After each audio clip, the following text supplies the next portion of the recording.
Hey, welcome to birdsupplies.com. I'm the owner of birdsupplies.com. My name's Diane Burrows, and I founded birdsupplies.com about 23 years ago.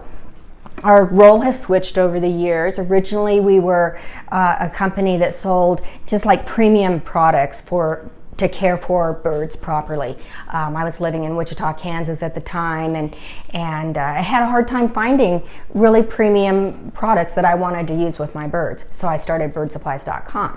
But about 11 years ago, I switched over to working exclusively with parrot problems.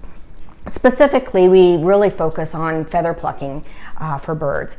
And so we make collars and have a line of nutritional supplements and then educational materials.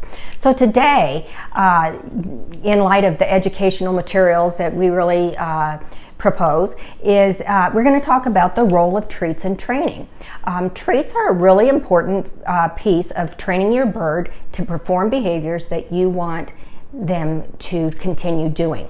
So we're talking about a concept called positive reinforcement here. And positive reinforcement is literally making a big deal, if you will, rewarding the bird, giving them a motivating factor to perform certain behaviors. And then when your bird knows what behaviors are expected and it builds a bond with you, it becomes a better behaved pet. So treats are a big factor in that. And another big factor in it is this thing called a click. Here's a fancy one. It's called a click stick, and it's got a target stick on it so that I could point, to whatever I want Smokey to pay attention to. This is Smokey. He's my 21-year-old African gray Congo. And Smokey knows all about these treats because we've trained him quite extensively with them. So a lot of people worry that maybe if they give their bird treats during the training process that they're actually like bribing the bird, and that really couldn't be anything further from the truth. Treats are literally more of a form of communication that captures your bird's attention and helps them focus on the behavior that they're getting rewarded for. So think of treats as a form of communication. That's an important mindset shift if you are worried that treats may actually be a bribe. Birds like Smokey probably have the emotional intelligence of a 3 to 4 year old tops, and the mental intelligence of a 4 to 5 year old child. So just like a young toddler, he's got a short attention span. And so treats help me to really focus his attention on what I want him to learn and the behaviors that I expect or want him to perform. So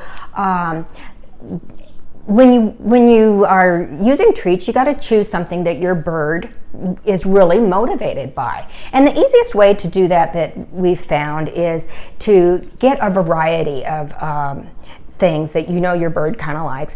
You wouldn't want to use the ordinary food that you feed it every day, but you would want to get maybe a seed mixture, or I like to get these Golden Feast dried fruits and vegetables. They also have seeds and nuts in them too. Some of the blends do. But if you have a variety and you put it in a little dish like this, you can literally, I have a full almond in there.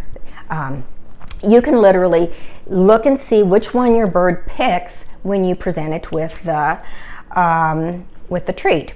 So essentially what you want to do is you want to figure out what treat your bird's going to go for. So Smokey went for like a little sliver of a peanut there. That tells me that out of this dish, that's what he's going to work for the most. So what I would do next is I want to load the clicker. And what that means is that the clicker is another way to communicate with your bird. It literally marks the exact point in time that your bird has done the behavior that you want it to do. So I don't know if I can get Smokey to do this, but he used to wave a lot when I would click the clicker. I haven't worked with him on waving recently, but if I several times in a row, he starts associating the sound of the click with he's going to get a treat. And then I would want to expand that time out so that he has to wait a little bit, maybe just a and then I could wait longer. And that way your bird knows that, hey, it hears the click, it's going to anticipate that it's going to get a treat, like such. And so we've talked about how to choose the treat, and how to use the clicker, load the clicker, because these are two important tools that you'll need when you're training. I would ideally want to have 2 or 3 treats that I know that Smokey is really motivated by. Since I've done this before, I do know that there's 3 treats that he just loves. He loves almonds, and so I have broken these up with like a little hammer, so that they're small, he can consume it really quickly, and we can successively go about our training process. He'll also work for, like, he loves diced dried papaya. And so I usually use that for my training. And another thing that he really loves is, I don't know if I say this correctly, edamame, those Japanese soybeans, I guess is what they are. Those are his 3 favorite treats that I can always count on him working for me. So as you saw, I showed him the dish and I let him pick the treat, and he picked, of the treats today, he picked like a safflower seed, a peanut, and that's pretty much what he picked. So I've got 3 favorite treats that I know that he'll work for. So like I said, the treats need to be small, they need to be consumed fairly quickly, and now that I know that what he'll work for, I can start eliciting the behaviors that I want to see in him and click and treat so that he does them more often. The whole idea is to keep it fun and enthusiastic, short in time span, like maybe do your training 2 or 3 times a day, in short time spans, so that you're keeping your bird engaged. So for instance, say I wanted to teach Smokey how to tolerate misting, and he does tolerate misting, so I'm probably not going to show it to you because it wouldn't be a good example for you to see, but I would like show him the jar of the spray, click and treat until he's really tolerating looking at the actual spray jar.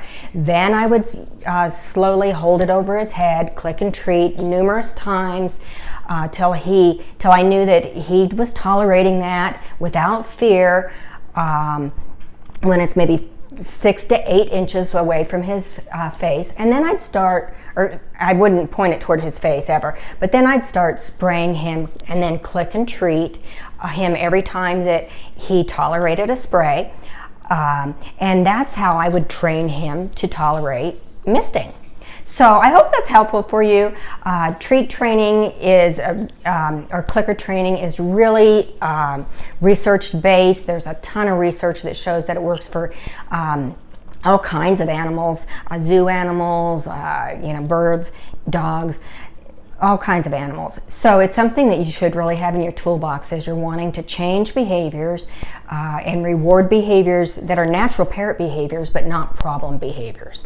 So take care. Hope you found some useful information. If you would give me a thumbs up on this and write some questions and comments in the area below, I'd sure appreciate it. And take care and have a good day. Bye-bye.